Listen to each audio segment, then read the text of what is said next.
Assalamu alaikum warahmatullahi wabarakatuh. उम्मीद छ कि तुम सारी ऐसी ठीक वेलकम छ तुम बैक भी सान चैनल पे आज करो इस तसे शेयर मटन रिश्ता ब्रोह छ इस करमित तसे शेयर चिकन रिश्ता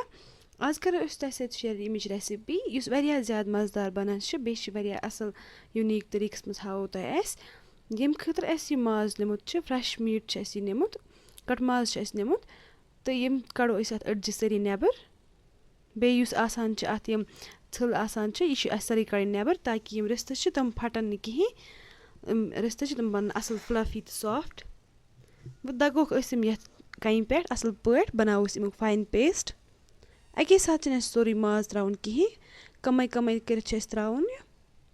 गोड करो इस अडब्रो कि तम पत त्राउ इस सोरी तो करो असल पट लेकिन सत सत छ इस रलाउन अथ फैट युस यमुक चरब छ आसान सो छ सत सत रलाउन इस सोरी की मिक्स करित करो इस नून ऐड टेस्ट अकॉर्डिंग करो नून ऐड बे त्रो इस जूर अख चमच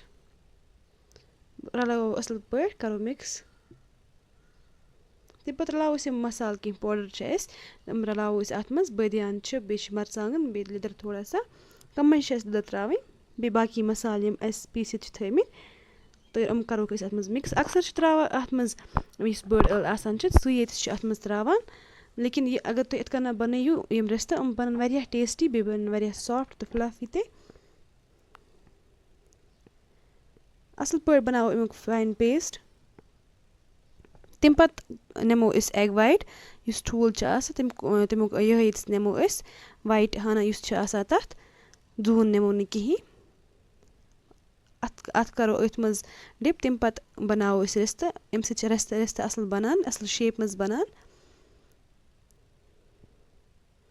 असल शेप छ इमन दी असल पट बनावन एस गसन फटन पत कहीं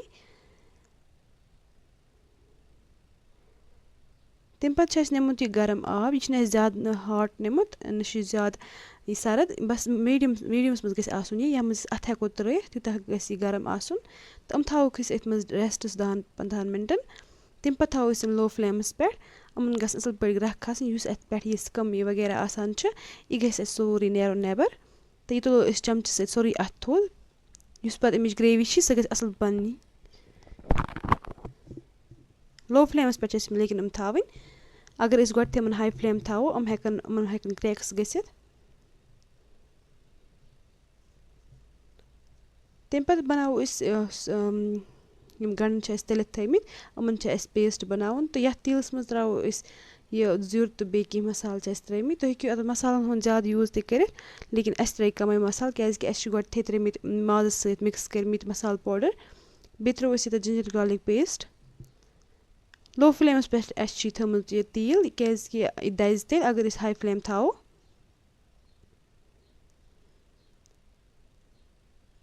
तम पे त्रो मरचांगन अख चमच तेल से मज त्रो यम सम कलर यी असल कहाँ जरूरत फूड कलर त्रावन तो हेकू अत मरचांगन ज्यादा ऐड कर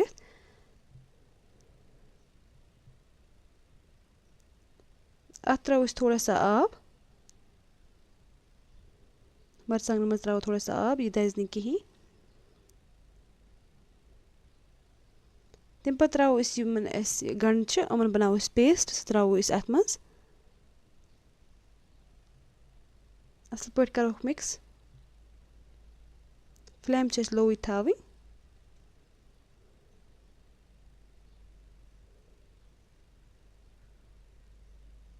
तम पे त्रो की मसाल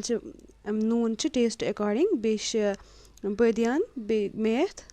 बे मैगी मसाल त्रो रिश्तन मज खलोक असल पे ग्रह ये असल पे ग्रह खस तम पे त्रो गंडन हुन पेस्ट बनोमुत त्रो सोरी अत मज तुम करो अक जरूर ट्राई यह रेसिपी यह ज्यादा आसान बे ज्यादा यूनिक अम सत बन तुंद रिश्ते असल फ्लफी तो सॉफ्ट बे असल टेस्ट ते बे खालो असल पे ग्रह यूत ग्रेवी असल पे मट तुम हेकू वुचित माशाल्लाह सन रिश्ते असल पे तैयार गमित अमन कहाँ ते क्रैक्स गमित बे अमिच ग्रेवी सह असल पे तैयार गमस उम्मीद कर तुम यह वीडियो पसंद आमुत वीडियो कर लाइक बे कर चैनल सब्सक्राइब ते अल्लाह हाफिज़।